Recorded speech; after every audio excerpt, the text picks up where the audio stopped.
And now we are ready to level up our grazing table. So just make sure na lahat ng parte ng ating grazing table ay may ilaw.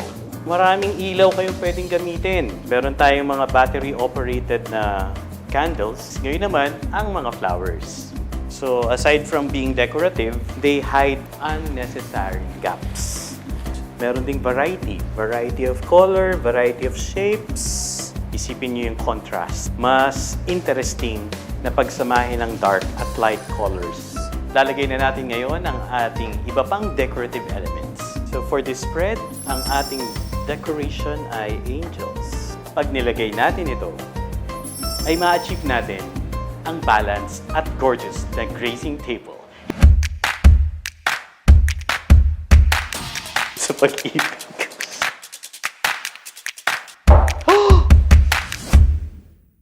Hello fellow grazers, I am Randy Torrecampo, owner of Goodness Graze, and I am here to welcome you to my grazing vlog with the pamatay na title, The Grazing Master. And now we are ready to level up our grazing table. So kung meron kayong mga decorative lights dyan sa inyong design na war chest, ilabas nyo na. So lagi nyo tatandaan pag naglalagay ng light, balansehin nyo na malalagyan ng ilaw yung lahat ng areas ng ating grazing table. Sa ating grazing table, may mga geometric lines saka mga organic lines. So sa wooden boards at risers natin, karaniwan mga geometric lines yan, mga straight lines, mga round shapes. Pero sa ating mga decorative items, mas organic lines ang ating mga gagamitin. Maraming ilaw kayong pwedeng gamitin. Meron tayong mga battery-operated na candles tulad nito.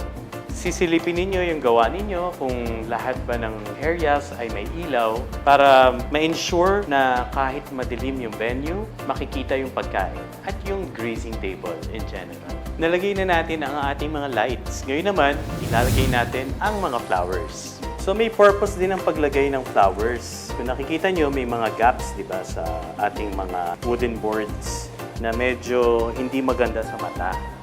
So aside from being decorative, they hide some of those unnecessary gaps.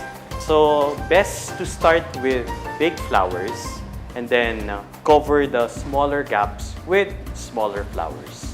So paglagay ng flowers at mga leaves, meron ding variety. Variety of color, variety of shapes. Pwede kang maging monochromatic, pwede kang maglaro sa mga complementary colors. So, kailangan alam din natin ang color wheel. Naintindihan natin yung tamang pagko-combine ng iba't ibang kulay at iba't ibang flowers. Sa pagpipili din ng mga bulaklak saka ng mga kulay, isipin niyo yung contrast, di ba? Mas interesting na pagsamahin ng dark at light colors. So, kung napansin niyo, meron tayong light colors, light-colored flowers, and dark-colored ones. Again, lagi mong sisilipin yung makikita ng ating customer. Dapat lahat ng mga areas na hindi kaaya-aya ay matakpan. So we're done with the first part. So let's move to the middle part of our grazing table. Magsisimula tayo sa mga malalaking bulaklak.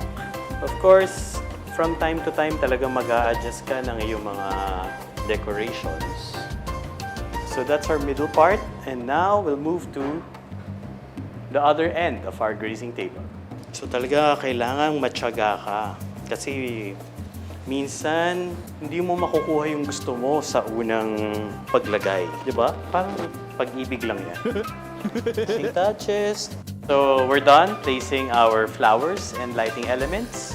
Lalagay na natin ngayon ang ating iba pang decorative elements. So for this spread, ang ating decoration ay angels. Lagi niyong tatandaan na dapat balanse ang layout ng ating grazing table. So tingnan niyo yung bandang kaliwa at bandang kanan kung pantay-pantay or balansyado ang mga decorative elements.